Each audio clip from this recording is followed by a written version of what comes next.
So by being able to do that, by being able to adjust automatically, I can run all the guns down low without having to have any snowmakers working down here, and they can all be working up higher where we've got air water guns where it takes a little more manual work. Mm-hmm.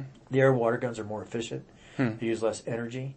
And we're cognizant of our carbon footprint. We think about that because it's important to you and it's important to other people that ski, that we're not some kind of hog, you know, and so we're sensitive to that. So, our owner, believe it or not, is very sensitive to that kind of thing.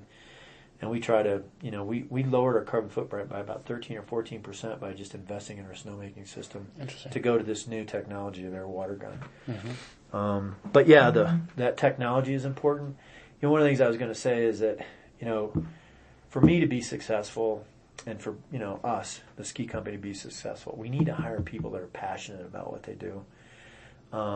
It's a quality of life work ethic is what I tell everybody when they come in. So I'm meeting with the lift operators yesterday, and I'd see a bunch of young people in the room, and I'm like, listen, this is a quality of life job you've got here.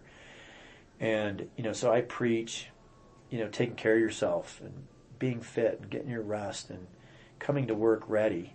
Because if you party and, partying, the problem with ski resorts is everybody's on vacation, so they're all partying, right? And so you get kind of caught up in that. But to do our job, we need to be here at 5:36 in the morning. We got to be in the cold. We got to be getting up there. So that's one of my biggest efforts right now is to work with our risk manager and work with our teams to build kind of a wellness culture where we're really about that. We're not the party ski area. And, I partied. I was a college kid. Yeah. Maybe in high school I partied a little too. But, and when you're younger you can get away with a little more. But it's amazing the rushes you can get just feeling really good and skiing powder and being up early in the morning, watching the sunrise, and then knowing you're going to get a break at 10 and you can go ski a stash somewhere.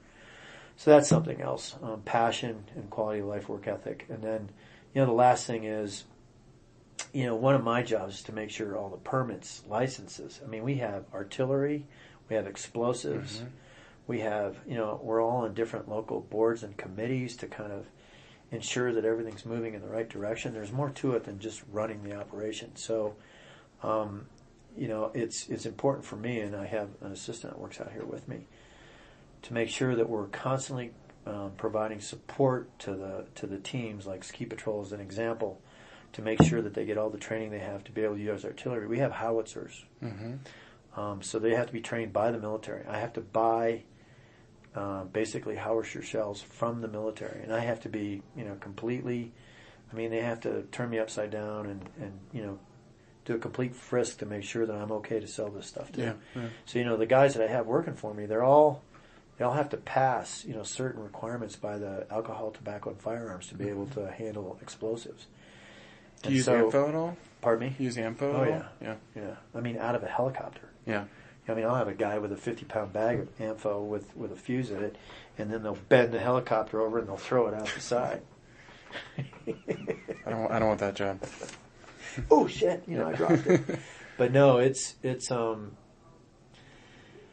that's why I don't rush anybody anymore. I don't. So you're dealing with DOD and with the state and with the county and with the city. Yeah, we deal with the federal government. We deal with the state government. I deal with the local government, both towns, because half the mountains in one town, half the mountains in the other town, and then the other third of the mountains in the county. So I have to deal with the county in both towns. And again, my guys, when I say my guys, I mean mountain operations folks, they just think they're on the mountain and we own land and, they don't have to talk to anybody. I coach them all the time. No, we need approval on this. We need approval on that. Every now and then we might do something because we're just out in the middle of nowhere and we're putting a small, building somewhere to store something in. But everything is highly regulated. Yeah. So. And are you the only one that really does that sort of? I do most of it. Our snow safety director handles the alcohol, tobacco, and firearms, schedules all the inspections, and coordinates all of the reporting. The reporting is incredible since 9/11. I bet. With all the explosives inventory, so you're constantly inventorying. If something's missing, I'm getting called out. Yeah. It's like, where'd that go? That's comforting, actually, to know that they have their eye on the ball. No, I have to have patrollers work year round just